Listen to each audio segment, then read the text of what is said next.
গ্রাম বাংলার ঐতিহ্যের এক অনন্য স্মারক ছিল কাঠের খড়ম। আজকের আধুনিক জুতা স্যান্ডেলের যুগে এটি প্রায় হারিয়ে গেলেও একসময় বাংলার গ্রাম অঞ্চলে খড়ম ছিল দৈনন্দিন জীবনের পরিচিত অনুষঙ্গ।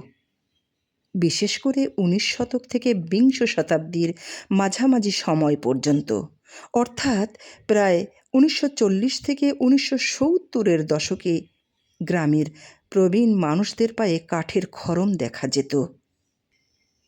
অনেক ধর্মপ্রাণ ব্যক্তি, গুরুজন, জমিদার এবং গ্রামের মুরব্বীরা খড়ম ব্যবহার করতেন মর্যাদা ও স্বকীয়তার প্রতীক হিসেবে। কাঠের খড়ম সাধারণত নিম, গামারি বা কাঁঠাল কাঠ দিয়ে তৈরি হতো। এর উপরে থাকত একটি কাঠের গোঁজা, যা দুটো আঙ্গুলের ফাঁকে আটকে পায়ে ধরে রাখা হতো। হাঁটার সময় খটখট শব্দ হতো, আর এই শব্দ যেন একসময় গ্রামের সকলের পরিচিত সুর ছিল। কাঁচা রাস্তা, উঠান কিংবা মাটির ঘরে খড়মের হাঁটার আলাদা একটা আবহ ছিল। বাংলার সমাজ ও সংস্কৃতিতে খড়মের একটি বিশেষ স্থান ছিল। অনেক সাধু সন্ন্যাসী ও ধর্মীয় ব্যক্তিত্ব খড়ম ব্যবহার করতেন সরলতা ও ত্যাগের প্রতীক হিসাবে।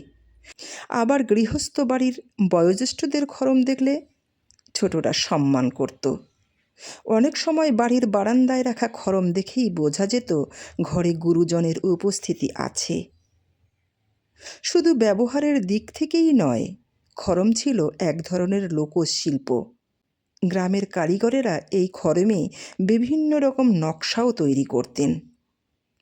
বর্তমানে প্লাস্টিক ও রাবারের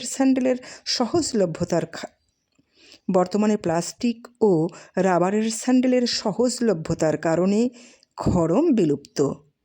এখন কেবল জাদুঘর, লোকসংস্কৃতি প্রদর্শনী এবং নাটক, সিনেমার মাঝে মাঝে এর দেখা মেলে।